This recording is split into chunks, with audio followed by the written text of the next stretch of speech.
So I wanted to kind of get your advice or ideas on how to really work through a consumer product. Meaning that you've been in this retail world for so much time, and I think you probably have mastered the consumer psychology, I would say, selling for the past 2 decades. So, because this is the first time that I will be, I'll be working with the consumers directly, and releasing a product where we really do not know how the user is going to take it. So, what is your advice on how to understand this, or how to understand a consumer, or how to place a product in consumer's hand? Thank you so much.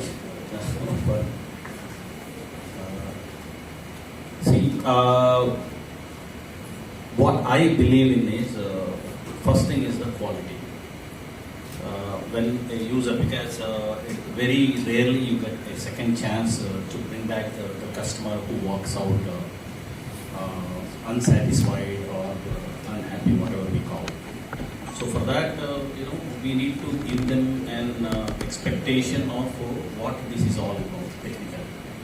So they have to be very clear of what you are trying to give them, and it may not be having hundreds and thousands of features. Because now we cannot chase technology. What we think relevant today, it is tomorrow irrelevant. So whatever you try to do, focus on the features or whatever it is, try to make sure they have the quality. And that's what I strongly believe. Because relevant to this is, don't give too much expectation, and try to give them the clarity on what you are, what are the features that will be helping them, and try to give the best quality, and eventually you can build feature by feature, as you told. It cannot be everything overnight. And try to identify your core users, and the best way is to how do you distribute your product to them. Everything today, people are more interested in free. To start with, you have to give them something for free, and eventually, once the product picks up and features picks up, you should start charging them, because ultimately this has to be a viable model for you also. Yeah.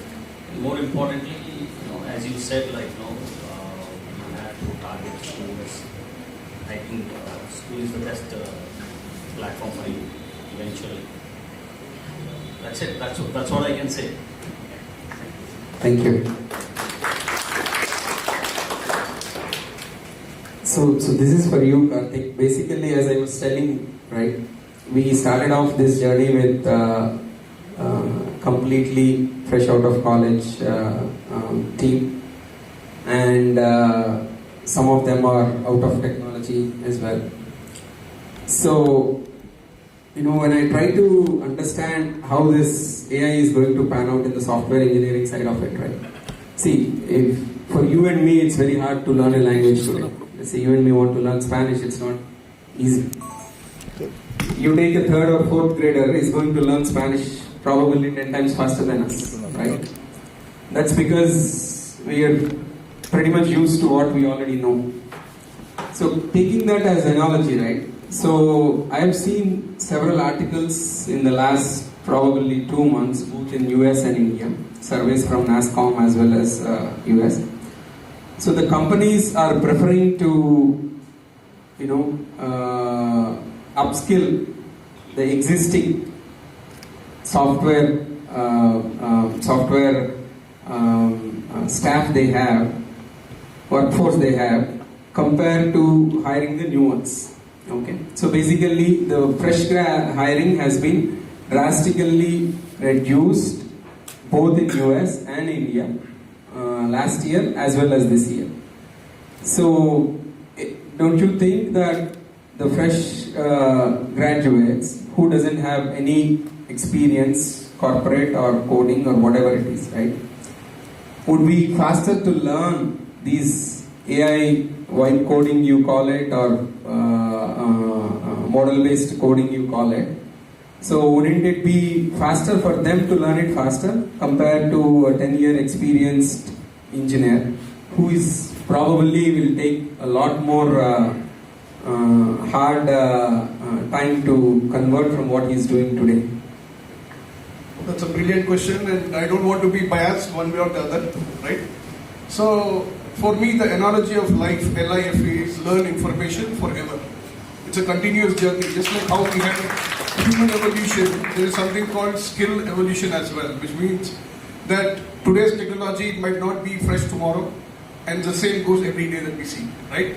So, if you're asking me whether a professional with 10 years of experience versus a fresh graduate with 1 year of experience or who's just graduated out, it depends upon the use and the ease of learning it, right? I think the first thing is, again, if you go back, we started off with mainframes, HP 9000, 3000 systems. Slowly we came into RDBMS, SQL Server. Then we went into the Hadoop world. Then we came into the Snowflake. Now we are on cloud. We are doing data lakes and all of this stuff. So all of this has been a learning curve for the generations. Like people who are aspirational have learned. People who know where to use it have learned. Coming to AI, AI is not really a coding thing for me. When I look at AI, right, it's about how are we going to use it. So you need to be sensible enough to use it in the right context. For example, there was nothing called prompt engineering when AI started. So now there is a skill called prompt engineering. So if you go somewhere, people are telling you how to use smart prompts, how to build system-based prompts to ease your workloads, etc. And so when I go to a lot of these IIIT, Hyderabad and IIT Madras for some of these forums, a lot of questions come saying that with AI are our jobs at risk, or even in general companies the question comes, are we losing our jobs? Right? So, it's not about losing your job, it's about the way of thinking. Now that an ab initio developer was using ab initio for quite some time, but then he or she should have upgraded or upskill themselves to go to the next level of the tooling, the ETL tooling process. Similarly, AI is also a very vast and a very wide area to kind of explore, because you have so much of stuff in AI. Like you talk about explainability, you talk about guardrails, governance, monitoring. So there are a ton of ways that you can utilize those tools to make your jobs easier every day. Like the best thing that I can tell is in my team itself, in my organization, we do a lot of, so AI is consumer centric. I mean, that's the name of the game, because that's where the ROI is. But at the same time, I also want to ensure that my team is using these tools in their day-to-day life, and like Ram said, for a development productivity. So if I am building, using Terraform scripts, deploying, tables and objects in GCP or in Google Cloud, I want to make sure that there is an agentic way of doing it, so that instead of taking 10 hours, 12 hours to push a code through, it's going to take about, give or take about an hour or 2 hours, right? So that is called productivity. So going back to the question whether a newbie or a Gen Z versus somebody who's been with 10, 15 years experience, I think the relevance for learning easier is for the Gen Z, but the actual usability would be by the 10 or 15-year-old, because they have industry experience. They come with what is right, what is wrong. They come with a vision on where can I really use this and learn to make it more feasible and easy to use, right? So I think it's a combination that I would say, and a healthy combination is just like how we say about consultant versus full-time, like 80-20, 90-10. So the healthy combination would be, around 80-20, like 80% of your staff who have skills, and then 20% on new recruits who are fresh graduates who just come out of college. Thank you. Thank you, Karan. So Akshat, I'll probably switch gears and make it light. So I was really wondering I wanted to know how Google has pulled off this ads for this IPL, right? So being a partner, but because I've never seen, or I think no one has seen that kind of ad interaction that Google brought onto the screen, and the way it is bringing the insights, asking the questions and then answering how much. So all this they're bringing onto the screen, right? So what can you, as a partner, so any specific insights onto why and how Google is basically targeting all the big game franchises, because game franchises are very specific for gamers interested in games. But how do you think it's it's helping your Gemini reach general public as well? That's a great question. And being a marketer for like 12 odd years, while I was not directly involved in those. Hello. Yeah. I'm audible. It's better. So see, while I'm not directly involved in those transactions, right? But looking at the fundamentals of marketing, marketing has changed significantly over the last few years, right? Or rather decades. Now, historically, if you see, so let's say if you look at a cricket match, right? What marketing used to be, right? In those 4 or 6 score lines, used to have those boards, and just brands used to put their names, right? The objective was to have a higher brand recall. Now, currently, right, most of the Gen Z, right, they're using Instagram, right? So you'll see, right, every day there are more than around 800 brands that are thrown at a person, right? On your day-to-day through your mobile consumption itself. I'm not even talking about TV or other channels right now. And so the focus has shifted from just putting a brand in front of the customer versus showing the value of what you're showcasing as well. So now let's say, right, in case those cricket matches you will see like Gemini boards everywhere. On top of that, against every ball or against every shot that is made, you'll also see insights popping up. That hey, this shot, this player scored this happened at that point of time, the predictions and everything around that. That reflects the power of AI, or currently the power of Gemini. That what can you do? You can do predictive modeling. In your day-to-day work, right, you can fetch a lot of insights that otherwise would have taken a lot of time. From my day-to-day routine itself, I can give you an example. I have doubled my productivity, and how, right? Earlier, when I used to start the day, first I have to go through all the mails. Now, when I start the day, right, Gmail tells me on top of that you have received, let's say, 120 mails, right? 5 are urgent and need immediate attention and need responses. So I'll not go through all the mails. I'll first close those 5 and then move to the next bucket. Similarly, we in your corporate life prepare a lot of presentations and multiple other things. I am blown away by the capabilities that we have developed. Right, in the current state, when I'm talking or thinking, I rather switch on my audio and keep recording all those things, and then I pump it up into the system and give it to Gemini and ask them to prepare a presentation on the basis of what all I have said. I was blown away by the kind of presentations that they started providing. And AI will not do everything by itself, right? It will be very clear, and I think you already covered that. AI is an enabler which will operate only on prompts. The quality of your prompt will define the quality of the solution, and the quality of the inputs that you provide to AI will define everything. So again, right, and again coming back to the question that was asked around would AI eat jobs, right? Your job will not be taken away by AI. It may get taken away by someone who knows how to use AI better than you. So you better start using AI and start becoming more and more efficient.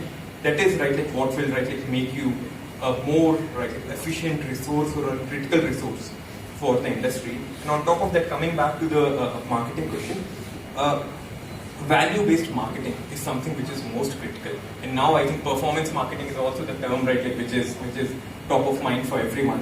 What is performance marketing? I spend X, I'll get Y in return. There's a clear correlation that everyone is going for. So again, it's not just top of mind recall, it's also about showcasing value of your brand then and there itself, so that the customer then remembers it and then goes back to their home and then says that, okay, I could do all these things, let me try to do that. Right? I'll give you a very small example. Now my wife interacts with Gemini or ChatGPT more than me.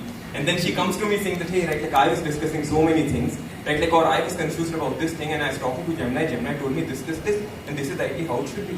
And I don't have a response to that because it's so accurate. Fantastic, right? So this is again, had she not asked those questions, right? The response would never had come. And then, I loses all the battles as well, right? So, but this is just one example. So, but saying that, you need strong prompting. You need to feed AI with all the necessary information, and believe me, the results will be surprising. Every day I get surprised, especially when I'm working on the tech AI ecosystem in Google, it's amazing. Surprising. And we are at the very beginning, is what I would say, It is long way to go. for us. Thank you. We'll move on to the next launch.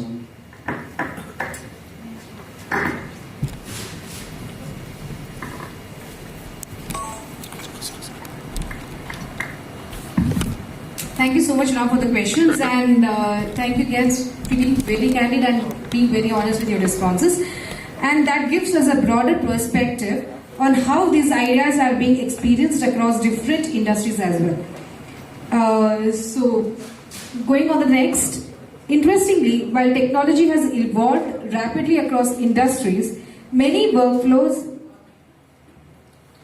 in the legal ecosystem in India have remained largely unchanged for years. Day-to-day work can be complex, time-sensitive, and often spread across multiple systems. And that's what exactly our next product is designed to address. With that, let's move to our next launch. For the launch of our law firm operating system, I request our chief guest, Mr. Prasad, along with Mr. Karthik, to initiate the launch.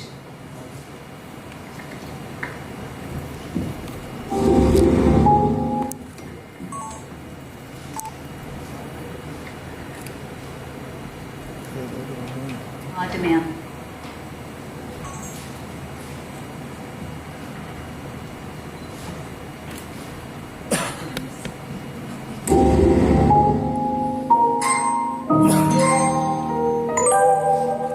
Modern law demands better systems. This is how most firms operate today, scattered and disconnected, but a new way begins now.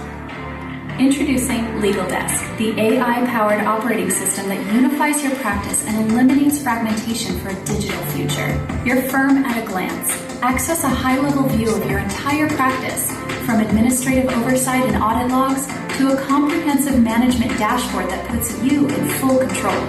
One case, one file. Access hearings, pending approvals, and case summaries in a single digital folder. Everything you need is right where it belongs. All documents in one secure place. Transition from physical clutter to a high-speed digital repository where you can organize, store, and retrieve paperwork instantly. Work is finally and clearly managed.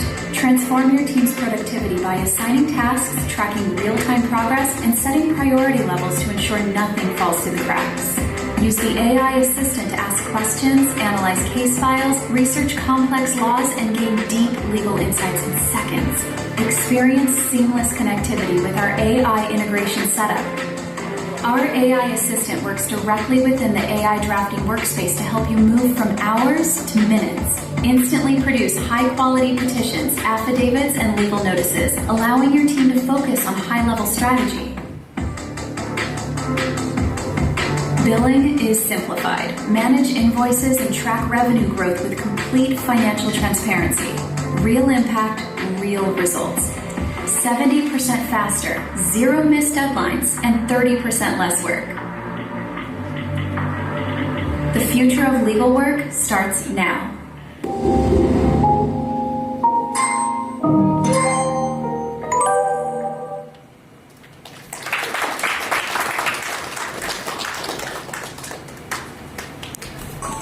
Thank you, Prasad Garu and Karthik. So this one is the business, small and medium businesses solution that we thought of, because looking at AI, I personally thought that after software engineering, if there is any other industry that AI is going to disrupt very heavily, it's going to be the legal, because of legal systems they are very structured and they are very documented and relatively static in nature. So it's more about interpretation of the law, which doesn't change on a day-to-day basis. And the large language models are our expertise in dealing with the structured language. So I thought that after software engineering, the legal industry, legal domain would be the best use case for AI. and hence we ventured into this. So we'll just have a a quick review of the features here at the legal desk. Yeah, pause it once. Yeah. So basically, what we designed was a system with two main features. I mean, there are sub features, but one is to handle how the law firms are being managed. So you take a law firm that has 200 or 300 cases, and probably maybe 30 or 50 of them would kind of become active in a year. So what we designed is for senior partners at the law firm to understand the number of cases that they have, number one, and what are the cases that are are going to come for hearing, or what are the cases that are active. So based on my experience in the last 2 years in India, the law firms nor the attorneys do not get active with their client's case until the day before, and most probably after lunch. So that's the time that they get activated for a hearing that they have it for tomorrow. So with that half a day, 80% of them prefer to get it by any one of them, either to get a next hearing date or to just make sure that they have some documentation to push it out. So, and most of this happens in two ways. First one is the paralegals or the attorneys who are working with, they browse through the documents, notices they have, and then take a summary of it to the senior attorney, who is going to have the knowledge of the case, and more than that, his past knowledge. So, okay, this is a case between a company and a consumer, or this is a case between a landlord and a tenant, or this is a case between two corporates. So these lawyers, their very expertise in their particular in their particular verticals. So they have the knowledge of the past hearings of the Supreme Court, High Courts, and then that's the knowledge they carry in their mind, in their heads, which they are going to give the suggestions to their paralegals, and based on that, the notices will be prepared, nor the case is taken forward.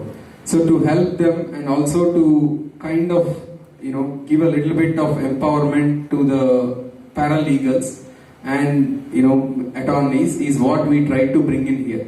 So the first half of it, where you see the cases, calendars, tasks, documents and evidence, is about handling the case and at the firm level. So a case gets, all the case details will be uploaded here. So you can see the hearings when it is, and this is, the courts have digitalized pretty much, so we get SMS now for all the cases. So that will be integrated into, so that we have a hearings calendar that anyone in the firm can look at, and then the documents. So let's say there is case case 100, all the notices that we have served or we have received, so all those will be uploaded here. And for every notice that we have, there will be a summary that is put into the system like this. So the first 4 lines you're seeing is one notice, the second 4 lines you're seeing is one notice. So every notice will have a separate summary, so that we have a line of sequence of events that has happened with respect to the case over the course of past few years. And then the evidence and tasks are basically the documents that are tagged as evidence. So the first half is about managing the firm with respect to the number of cases and the clients. Now the second half is the AI enablement. We integrated it. So the AI assistant there is going to give. So for example, we receive a notice and the paralegal scans it and puts it in here. So it's going to tell us what relative sections that they received the notice on, and what relative responses that they can put together. These are the two things that at the face level. Now, we also integrated with like the outside services where they have a knowledge base of all the Supreme Court hearings and High Court hearings in the past. So majority of our low district courts or everything, the hearings are usually on the guidelines of what the Supreme Court has said in the past in these cases. So all that hearings come into accessibility here.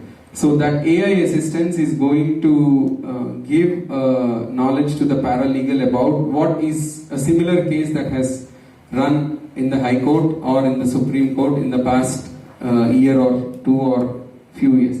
So that will help the paralegals to take a better summary to the attorney, saying that okay, this is the notice we have received and these are the relative sections to it, and then this are the relative cases or past cases that we have hearings and on what lines it is there. So that's the AI integration setup that we have done for this. We have very few solutions in India for the legal firms right now, and the ones that are there are very expensive. So Manupatra is one of them that's been there for like almost 2 decades now, and but it's not something that is accessible to even a mid-level attorney. So that's why we try to create a system with small and medium firms, probably firms with 200 cases or 300 cases is what we are planning to target it. So we are hoping that this is something that will bring some help to the law firms. So this is what this is the AI assistant. So it has the drafting workspace, the AI insider, and the AI document analysis. So these are the 3 assistants that we have right now.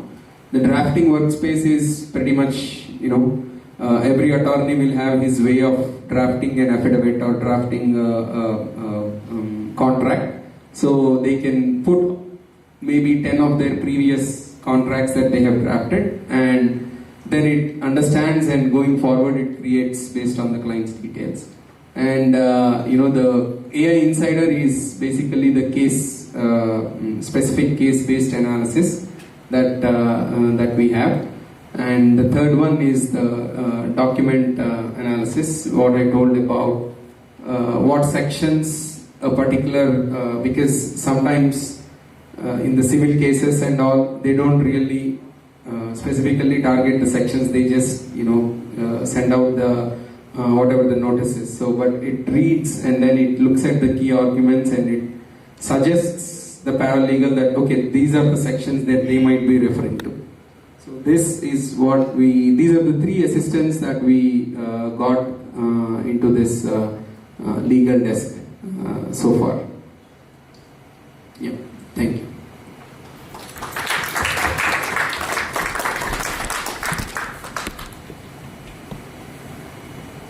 So, one more thing before we kind of move on, I wanted to also show the features of our, the AI augmented AI labs. Sharath, can you put the features video of it? So as I put on it, so I know today everything, everywhere for the past couple of years has been AI, but at least relatively now in the last 2 months, all we are talking about is either the Middle East, Iran war or the AI. These are the 2 things we are talking about pretty much. So putting the war aside, if we come to AI discussion, so yeah, there is a lot of curiosity around and there is a lot of enthusiasm around all that. So we all are using chat GPTs, we get excited using about it and the answers it gives, and at the end it again creates the fear that will AI replace me? So after using that for the whole day for all our activities.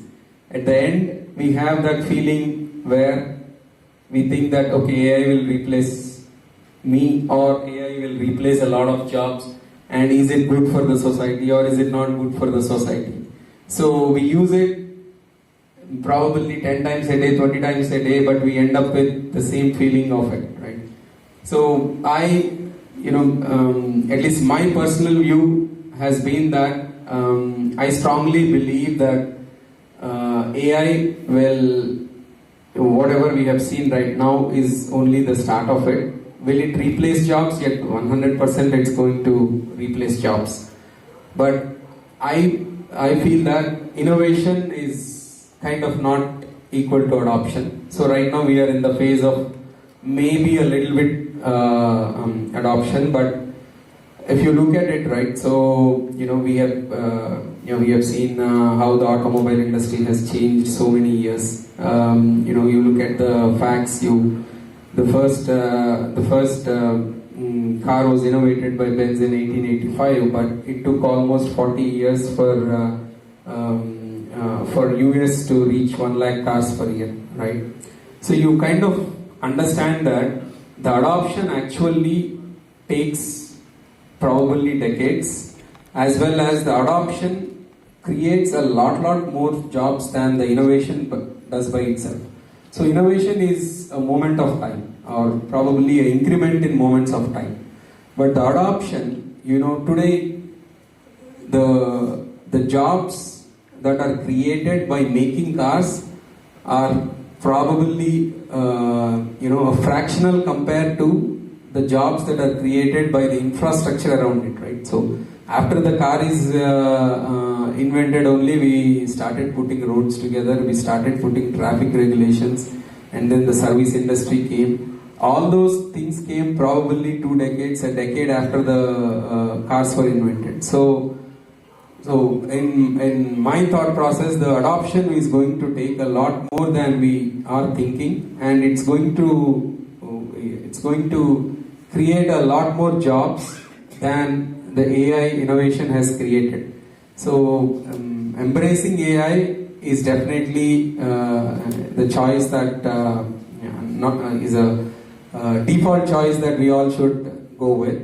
But instead of fearing it, but learning to adopt and how we can create solutions out of this AI is what I think going to be a lot more job creation market than what we probably have seen in the software engineering. Yes, some jobs will definitely be gone,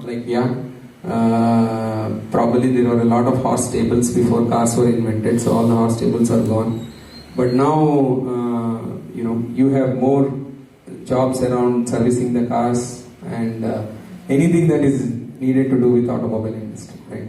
So with that, I see that we creating one or the other solution with AI as the base is the way to move forward, and hence we, at least I believe that software is going to be a service going forward. It's not a product anymore. Along with, for example, the legal desk that we have shown, I think it will become only successful if I'm going to implement it as a service for the law firms, meaning that along with selling the software, I have to have at least 1 or 2 of my employees at the law firm who is going to make it adaptable for the law firms, number one, and to measure the output. So show them the output rather than selling them the tool. So then we can probably charge them based on the outputs as well. So that's how I'm thinking that how the software is going to change. Yeah. So this is the features that I just wanted to go across as well. This is the learning path, and once a user gets into our platform, whatever it is. So right now we have 2 courses, but whatever the course. So the moment he chooses the course, the learning path will be assigned to him.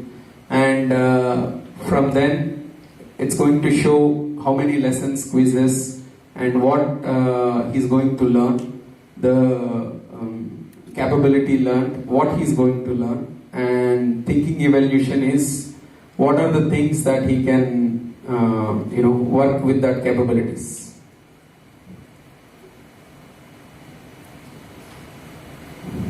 Yeah, show me the dashboard. Shiva.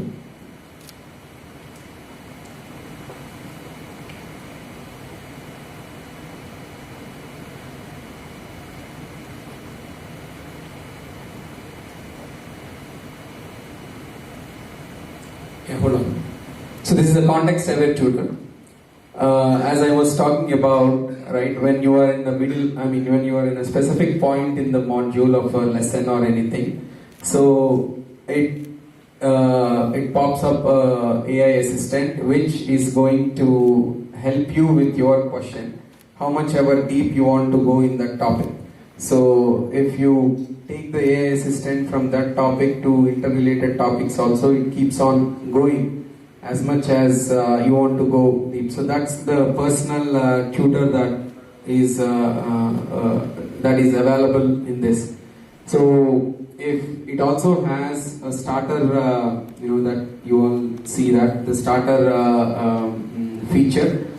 So you have gone through the topic, and then it gives you 5 or 6 questions to start off with, to start your thinking, to start your research. So it shows you 5 or 6 questions related to the topic, and then you can click on them, and then it takes you from there on. So this is actually the personal tutor feature that is one of the USPs that we have.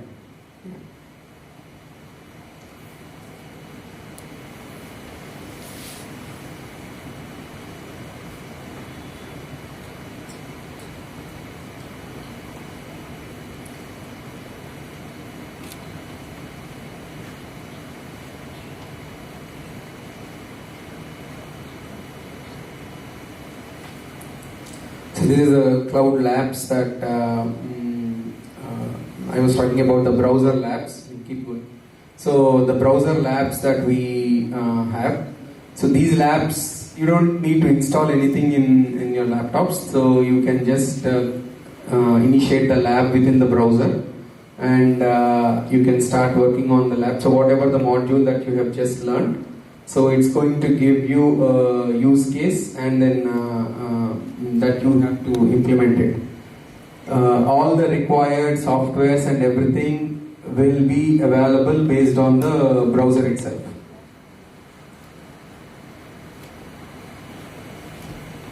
So this is one of the features that that's going to make a change, because the user doesn't have to kind of prepare his platform, his laptop, for anything to learn.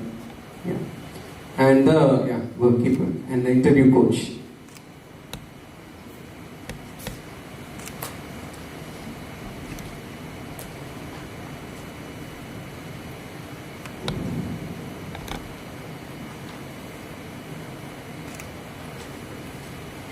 So yeah, right now we only have a audible version of it, because video interviews are relatively a lot more expensive and also computing heavy. So we thought that I think the audio version of the interview feature is good enough. So we'll have to wait and see how the users respond to it. So it's going to tell you as we collect the users, it's going to tell us how they rank among the other users. But it's basically going to tell you how you did, and also give you 2 or 3 tips on what you can do better.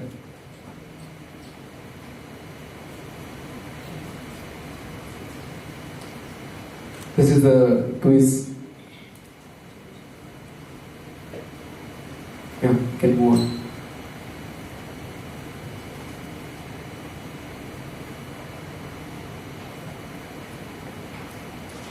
So this is the dashboard for the user. So this is designed to kind of encourage the user and help the user see what he is doing with respect to the course and how much time he has spent on the platform or in the learning basically, right? And we are also going to compare him with other users who have enrolled in the courses. So that's the recent activity that a particular user has done. So his interviews, his labs completed, and current streak is how many days he has been continuously coming to the platform and learning. So that helps the user that after a month you go back and you see that how many hours did you really spend. Maybe you planned for maybe 4 hours a week. Did you really spend 4 hours, or did you spend more or less? So that's the dashboard feature that we have. Yeah. So this is the AI resources that we have. So one other feature we are trying to bring is the use cases. So nowadays a lot of companies, corporates are sharing their sharing their implementations, sharing their achievements with respect to their software development and everything.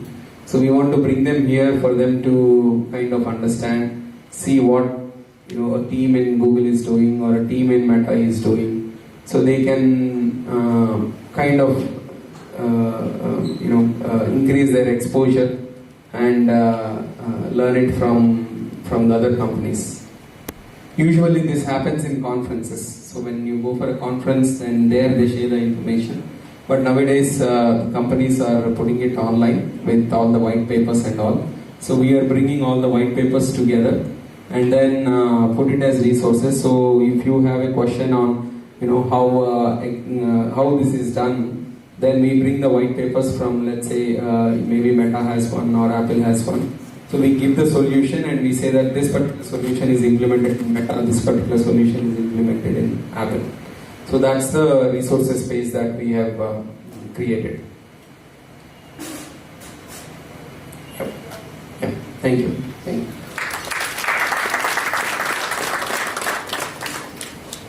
So before we close off, one more few questions that I have. So for this one especially, with respect to the building which you were mentioning earlier, like to how can we right now what we planned is a per course building that we planned. So we are planning to launch it at $200 per course. So now almost all 100% in the industry is growing subscription based. 100% is subscription based.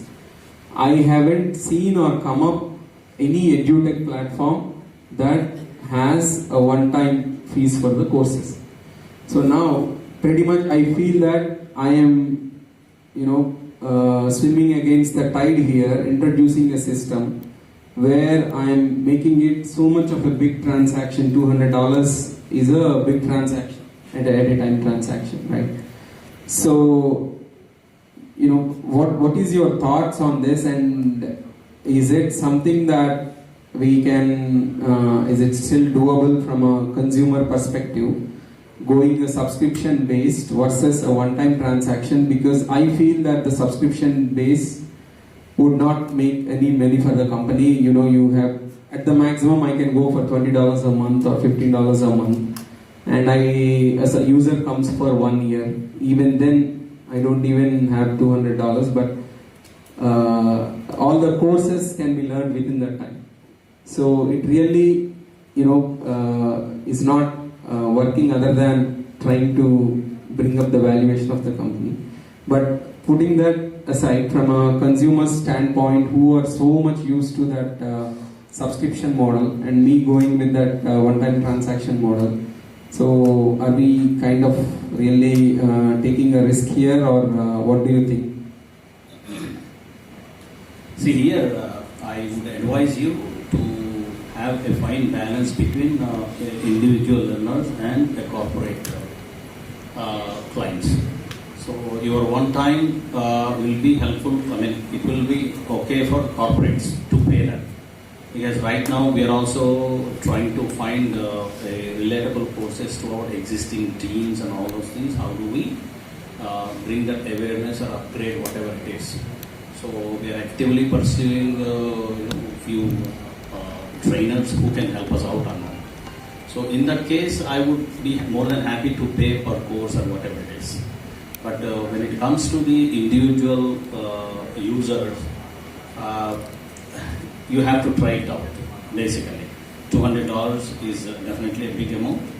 And since you are trying it for the first time, since you have the exclusivity currently, nobody else is doing in this line, yes, you can definitely try. But eventually, I do understand the pain and how do we scale it, or valuation point of view. It's all depends upon the revenue. But the only way is to increase your user base.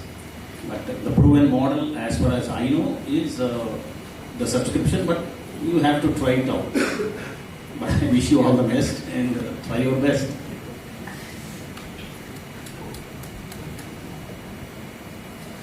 So, from an enterprise standpoint, right? So now, as I mentioned to you, that the platform.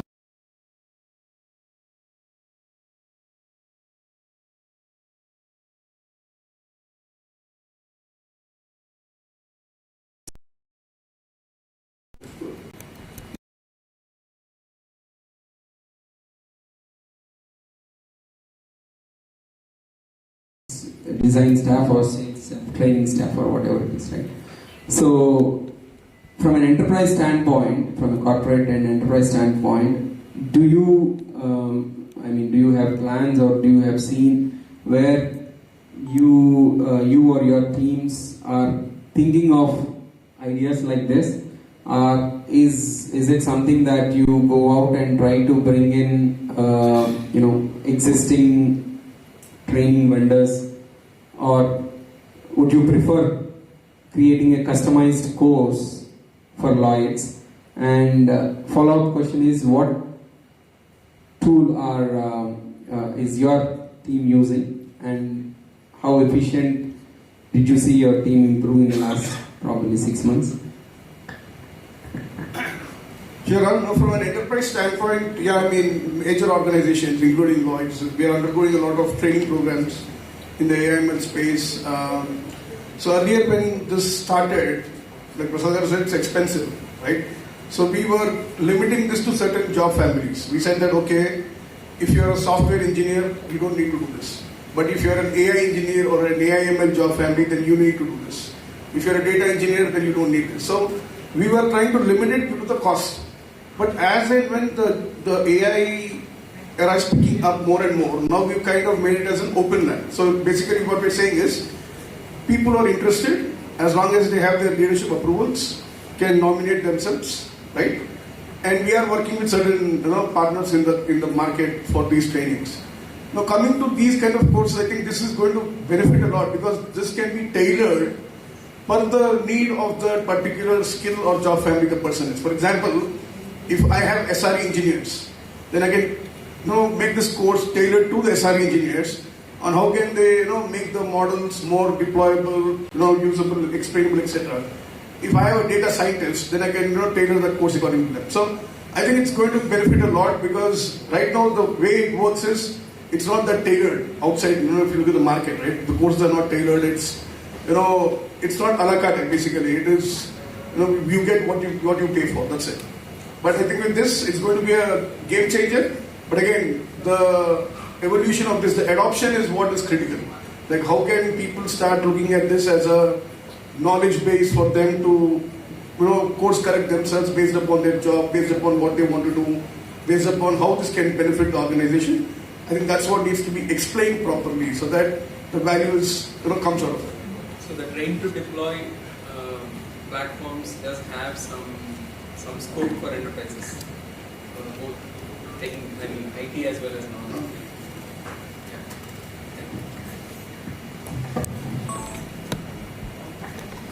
So actually, from a marketing standpoint, right, so as I said, this is my first consumer product. So think you are also leading the AI initiatives at Google. So, what areas of marketing have you seen or do you see is going to be changed by AI? And meaning that, see, marketing is a strategy, right? And as you said that a user is going through almost hundreds of brands in a day. So now we need to kind of bring value to our to the user, which they can only see after signing up, after they experience the product, right? So marketing needs content in the back end, right? Both probably video content as well as blogs or whatever, all kinds of content, right? So where do you see, or where have you seen AI replace or automate majority of that in this marketing world? So marketing historically has been a function of customer segmentation. In the beginning, it used to be demographic segmentation, age segmentation, gender, salary, income, and all those segmentations. What has happened over the last, 8 to 10 years, or especially in the last 2 years, is with AI coming into picture, each customer has become a segment. Because now you don't have to segment with so many signals that are coming in, right? Like, and that is what happens when, let's say, if all of us open our YouTube, right, like on your mobile, the feeds that you see will be different for everyone. Right? It is because, right, like on the basis of an individual, the segmentation has already been made. On the basis of your past choices, past likings, dislikings, the segmentation has been made. And that is where, right, like AI is playing a critical role. For example, earlier, right, like, and especially since my expertise is digital marketing, I will tell you, all the digital advertisers, they used to spend time in writing ads, right? Changing the budgets of the ads. Now all those things are taken care of by these automated campaigns. All you need to do is provide or feed the right content, right? And then leave it to the system.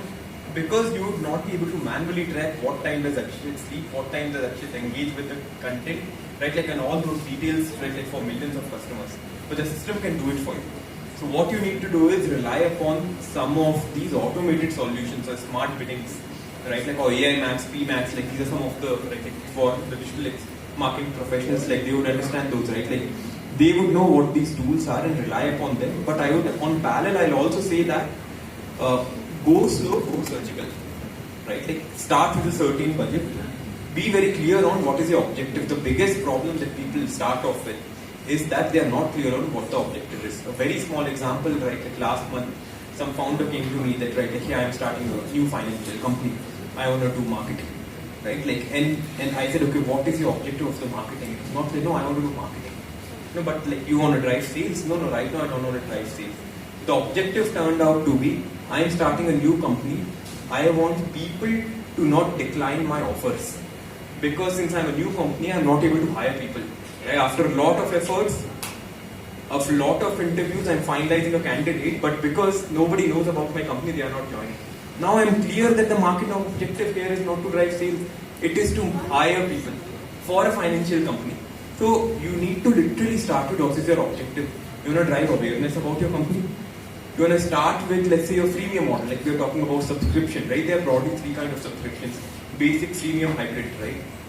And nobody or very few companies have moved to a value-based subscription currently. And what I mean by that is, have you ever thought that Netflix coming back to us, coming back to me, Akshit, you pay 1,000 rupees every month. Last month you have not watched any let's say a video, we'll only charge you 100 rupees. I will be delighted, right? Because you care so much about what I am watching, I will not let this subscription go out. This has never happened in the industry. Very, very few companies are doing it.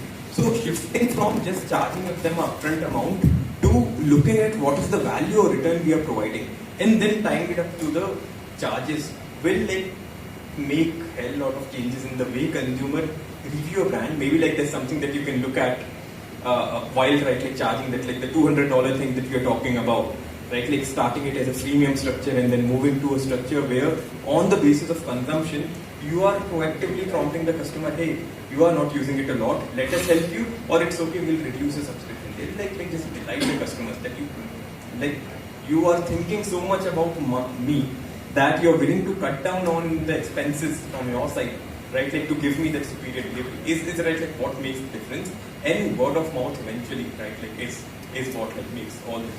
So these are some of the I think tips that I would have. But yeah, other than that, also would be happy to help you in any marketing domain. Thank you. At any point of Thank you very much.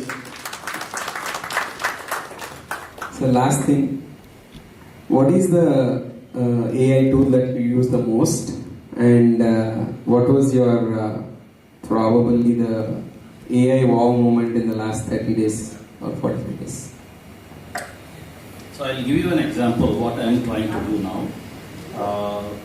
On a daily basis, at least I spend 1 hour to 2 hours with my software team, trying to explain them what are the changes or what is the new features we are looking for. That's been from the beginning. The first team I have recruited 20 years back before starting my company was my software team. So eventually what I'm trying to do is I started using Emergent. So what I'm trying to do is I'm trying to talk to the ChatGPT or Grok, whatever. So I'm trying to explain what exactly I would be needing, and I'm asking the prompt for the Emergent AI. I'm putting that prompt into the Emergent AI, and obviously it is coming up with a few questions. Again, I'm taking that questions and telling ChatGPT to give me a probable answers, and it is again giving me, and I'm trying to give those prompts to Emergent AI, and it is asking me to go for a coffee or sleep or come back. And now my prototype is ready, and I'm trying to explain this to my team and asking them to fine tune it and integrate into our ecosystem. That is saving me a ton of money. I mean, lots of my time. So I don't have to explain them, waste my time, because they're all tuned to what we need, and I'm trying to give them everything what they need, and it is really, really helping me out.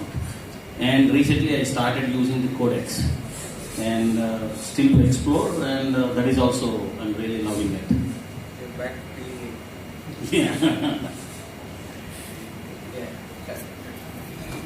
So I've used ChatGPT, Claude, and Gemini. I feel Gemini is a little more enhanced. Not that we are on Google, but compared to other LLMs that we've looked at. But yeah, Gemini is a little more, I would say, trustworthy to start with. But then what am I doing with AI is on the side of the desk. So I think Akshay touched upon this. What Akshay got from Netflix would have got was called nudges. So we give the customer those nudges, right? So I built a propensity model where it look at the social media, the context for the particular customers within the bank, and it will tell you that what does this customer need primarily. For example, the bank sells insurance products as well, right? So we say that okay, cover for your life or whatever the insurance product is, but then the customer is interested on the loan section because he or she wants to buy a car. So that's their first priority compared to an insurance product. So what we're doing is we are collating this data. It's called personalization, and then we personalize it, and based upon the number of times the customer has hit the record, whenever the customer opens the app, the banking app, that nudge will come. Only one nudge is allowed per customer. So the nudge will come that even if I have 5, they say that customer tried to look at insurance product, customer tried to look at a credit card, customer tried to look at a home loan, but then he or she tried to look at credit card or loans, auto loan for 3 times.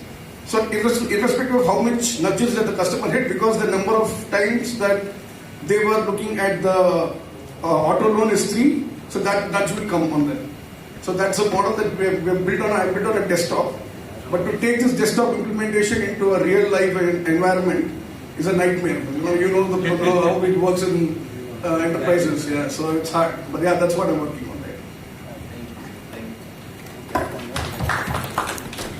I think 2 or 3 examples. I'll try to be quick, right?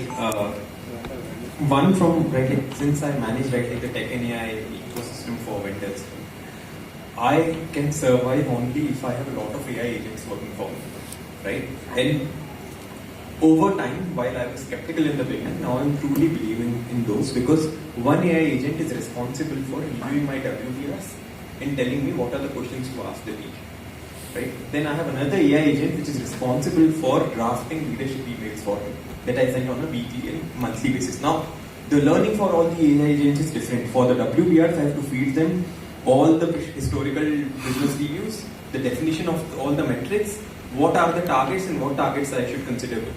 Right? On the basis of all those details, just tell me, like I just submit, right? The team shares with me, this is the tech we will review tomorrow, I'll just submit it to the agent. The agent says, these are the 3-4 things that are going wrong that you should be discussing. This is the first part. The second, right, like agent is about leadership mails. Every leader wants mails in a certain format, right? Like especially when you're talking about like the VPs and right, like or like the founders or right, like absolute leadership, right? Like so, you need to feed the information of all the 10, 20, 30 newsletters that has gone from them. Now that the agent understands what is the format that they love, I will provide information in my language, they will convert it to the language that they like, significantly eliminating the time that I need to right, like spend on that. Like lastly, one example when I was leading Lenskart marketing, from there, right, like we integrated customer movement to CCTV cameras on store. That was, I think, a fantastic thing, right? Like that we did that time. What it does is, while the CCTV is normally monitoring, it is looking at all the trends of the movements, doing the demographisation that I am talking about, and it is telling me that these are the dark spots, which means when a customer is going in this direction, they are not buying. In this area, the customer is not spending any time. So I know in this area I don't have to put sunglasses or eyeglasses because customer don't spend time over this. On top of that, things like what time are the stores closing. I don't need any reports. The tool is telling me everything on a day-to-day basis, providing me all the necessary reports. I love the way that like it started providing me insights on who is buying what, which are the dark spots in a store, during traffic, when the store is crowded, which are the areas which are becoming bottlenecks for me. Now these things I was like surprised by that, and then I integrated it into my digital ecosystem as well. Because I know these kind of products, while are for kids, but are predominantly bought by mothers of this particular age segmentation. Now these are the things I would not have bought unless I would have like spent a lot of time in the stores or interacted with all the store people, which is a brilliant task. Now when AI started giving me these insights, I said, oh, this is right like the true benefit which is coming out of it. And on the personal side, right, I have a 1.5-year-old. I really use Nano Banana a lot to create all the variations, like my 1.5-year-old version and my son's version in the same image. All these things. So this is I think on the lighter front. Thank you.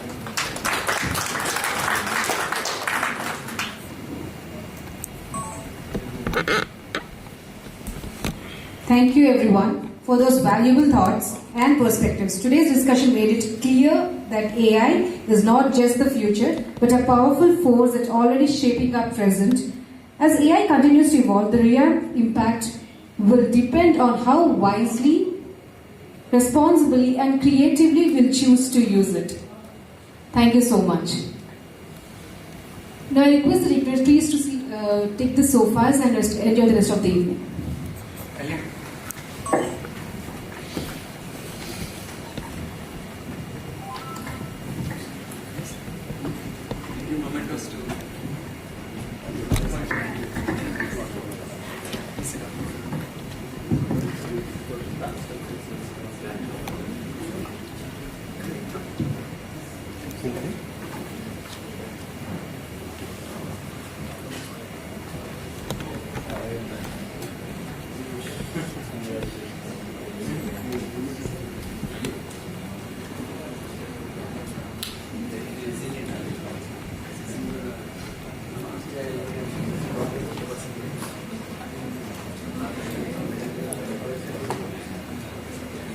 As we celebrate today's launch, it's equally important to recognize the people behind it.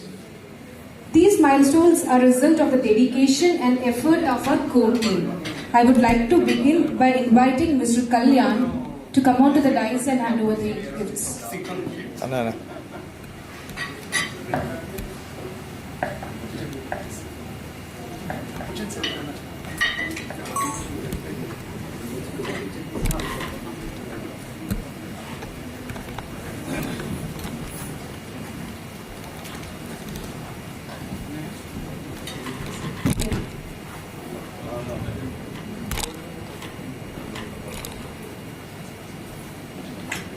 Rupa Veerala. Can you please come on to the guys?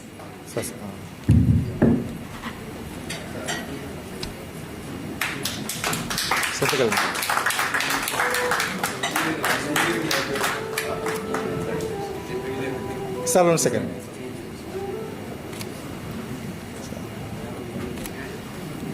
Okay. So the lined up is Shashank.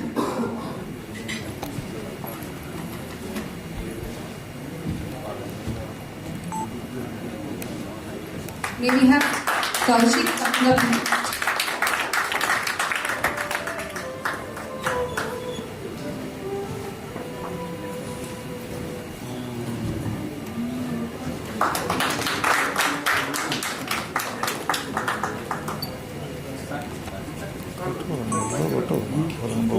Next, Pravalika.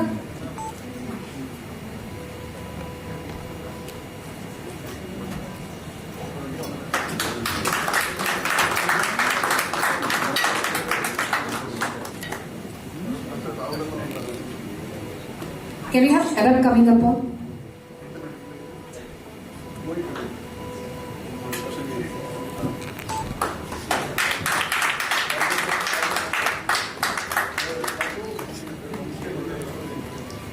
Sudesh, can we have you next?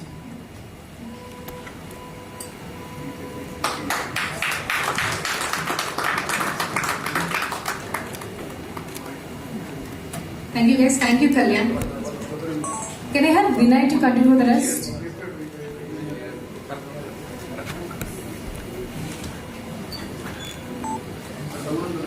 Can we have Prathamesh line up next?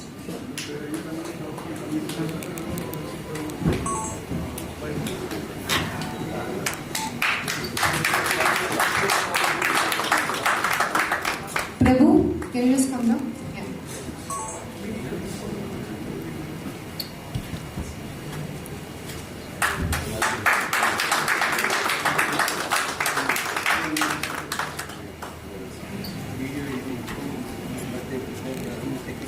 Shailaja?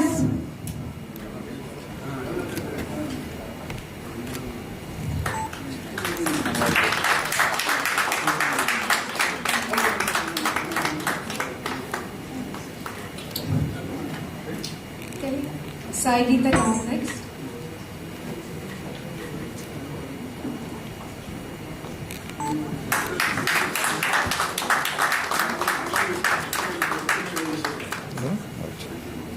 And then it's Jyotsna.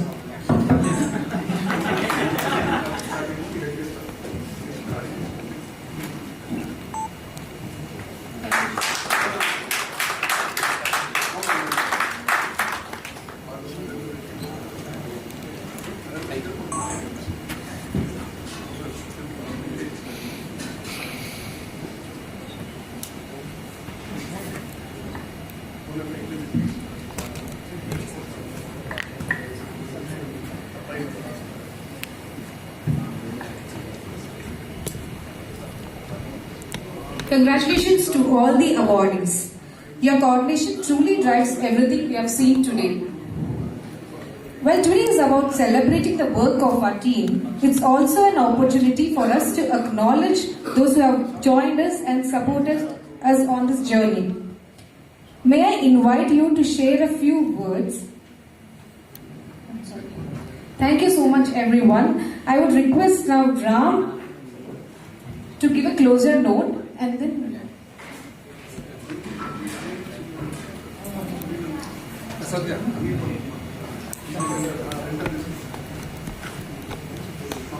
Okay.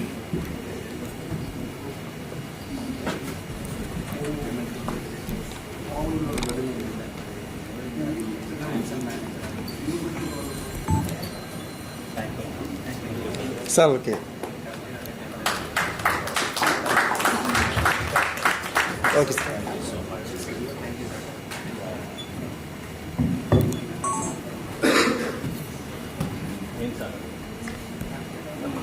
Mr. Karthik, can we have you on the dice?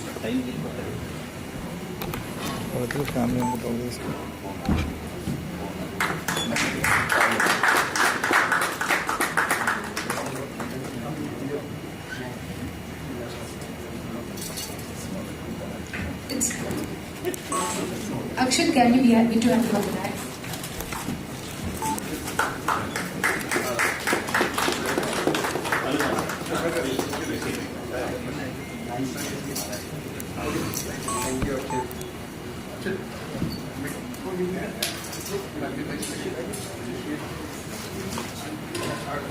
Up next, can we have Kalyan on the dais?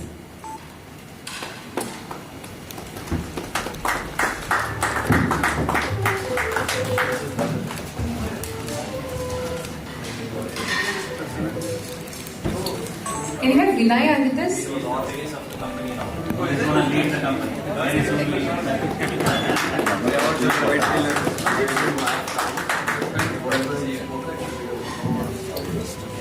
Thank you so much, sir. Thank you everyone for joining us tonight. Please, we'll have a dinner on the terrace. And thank you very much. And thank you team. We have been working for almost like 8-9 months, but we are here. So going forward is going to be a lot more difficult. So it's like spending versus earning. So we have spent it, now we need to earn it. So it's going to be much more difficult. But thank you everyone. Thank you very much. Thank you.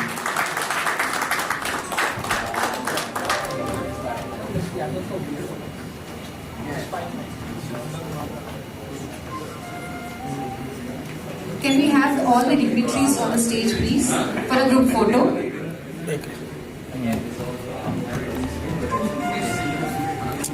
సోపానికి నుంచి వెళ్దాం సోపానికి నుంచి వెళ్దాం పెద్ద group ఉంటే ఎందుకంటే నలుగురైతే okay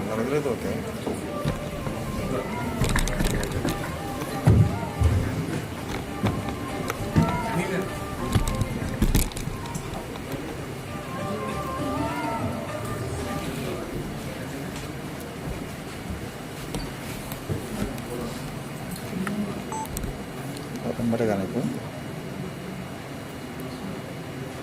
sir ready sir smile sir Ready, sir? Please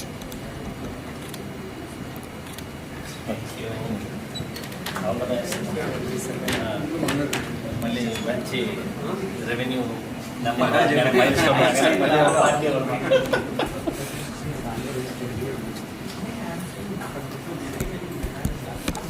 Can we just stay back and have a group photo with the team as well?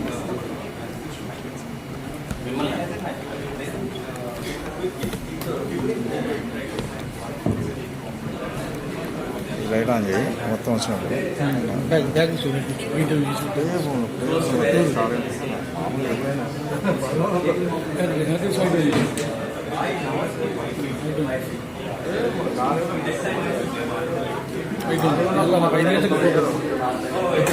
కారణం అయిపోతుంది ఖాళీగా ఉన్నప్పుడు ఎవరు చేయరు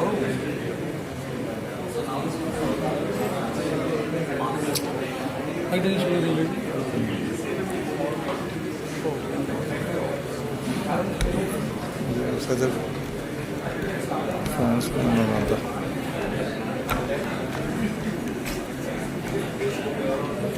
నా ఫోన్తో నవీన్ పంపించారు నా ఫోటోలు ఆ ఫోన్ నవీన్ పంపించారు నవీన్ తీసిన ఈవెంట్ మొత్తం ఒక ఆర్టీసీ పెట్టేసుకు మొత్తం అన్ని వీడియో మెయిన్ వీడియో పంపిస్తాను మొత్తం ల్యాప్టాప్ కాపీ చేసుకున్నాను నేడు పంపించేస్తా ల్యాప్టాప్ కాపీ చేసుకున్నాను వీడియో అంతా వాళ్ళ ఇంటికాడ చేసుకోమని చెప్పండి నాకు పక్కనే కదా పంపిస్తాను నైట్ వెళ్ళిపోతాను ఆర్టికల్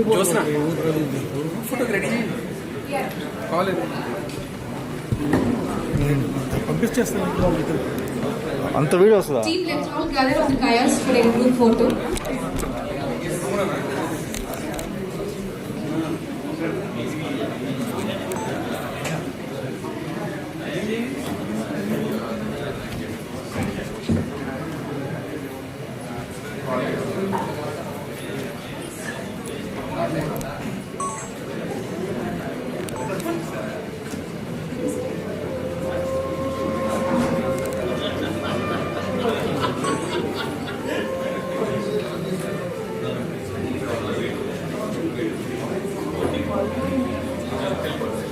హలో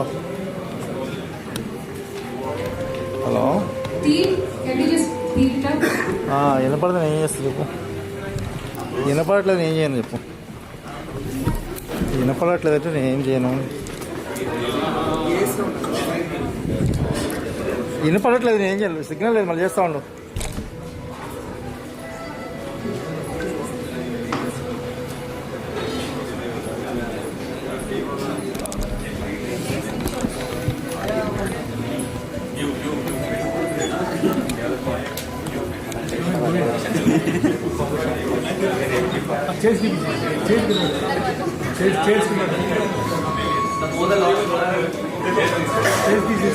రైట్ ఉన్నాడు బ్యాక్ సైడ్.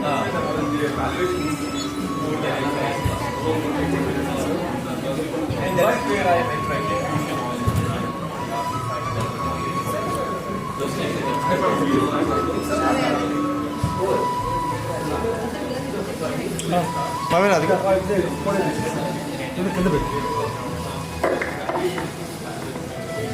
ఇంకా బ్యాక్ రండి, ఇంకా బ్యాక్ రండి. స్ప్రెడ్ అవ్వండి ఇంకా. Spread out, spread out back.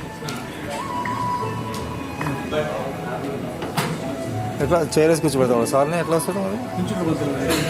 మళ్ళీ వాళ్ళకి సెట్ చేసుకుంటాం, సెట్ చేసుకుంటాం. రాని ఇంకెందుకు సార్ కాదు, గోడలు పెట్టండి. గోడ కూడా వెనుకుంటా ఒక గోడ చెప్పుకోలేదు.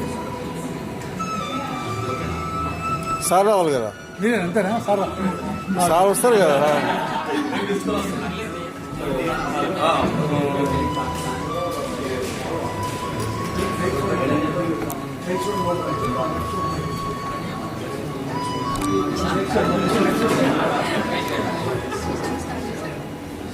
రెడీ అందరు ఇలా చూడాలి ఒకసారి స్మైల్గా. మీరు ఇట్లా పక్కన side last ready ready smile ఇక్కడ చూడాలి. మధ్యలో రండి.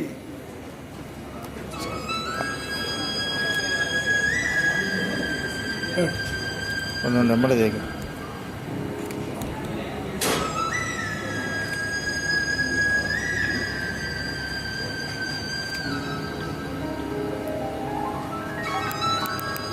అలా నుంచి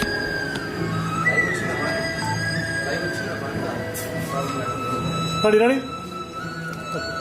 అలాగే ఉండండి సార్ వస్తుంది జాయిన్ ఇంకా తీసుకుని కొంచెం స్ప్రెడ్ అవ్వండి. వస్తలేదా?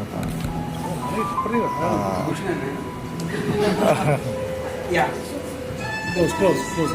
అప్పుడు కొంచెం ముందుకు రండి మీరు. రైట్. ఇంకా స్ప్రెడ్ అవుతుంది కొంచెం బ్యాక్.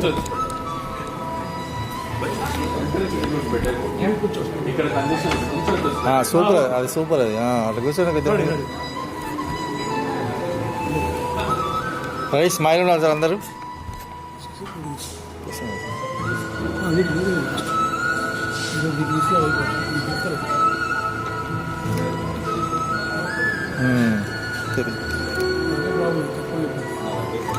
తీసుకో.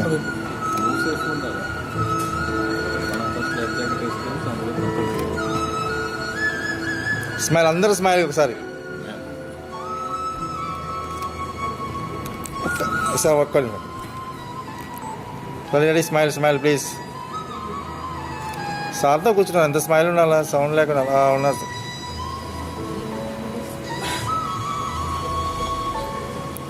ఓకే అండి, థ్యాంక్ యూ.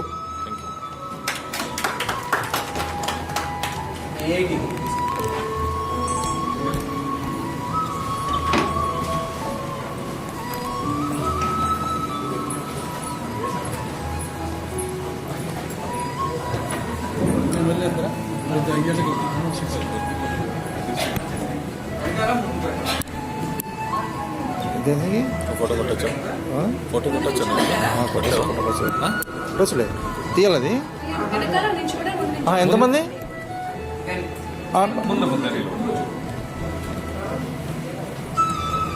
ఒక ఫోటో తీసుకుందాను.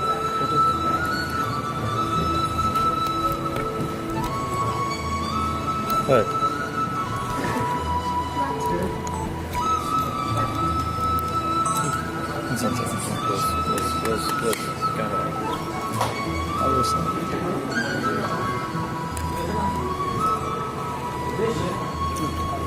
ఓకే రెడీ అని చూడాలా? Ready ready. మీరు కొంచెం జరగండి లేదా నువ్వు కొంచెం స్పేస్ అరే చిన్న జాయిన్ అవుతున్నారు. ఓకే రెడీ రెడీ వదిలేదన్నా తీసి అలా మంచిగా ఓకే చెప్తాను.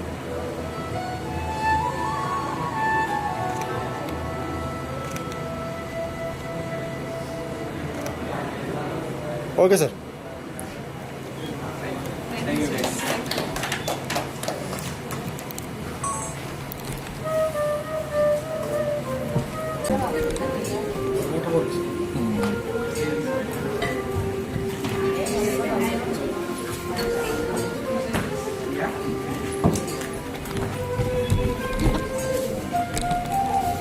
లైట్ సరిపోతుంది మీకు? దానిలో లైట్ సరిపోతే లైట్ లైట్ అయినా మా పైన చూసుకో లైట్ అయిపోయింది చూసుకో.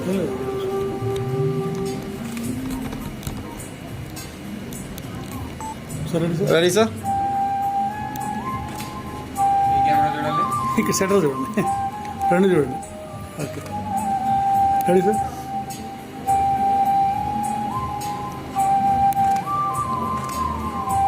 ఫుల్ కూడా తీసుకో.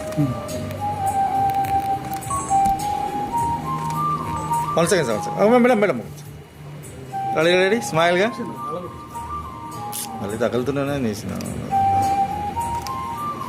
ఓకే సార్ తగులుతున్నా 1 మూడు తీసిన మళ్ళీ వచ్చి మళ్ళీ తగులుతున్నాయి.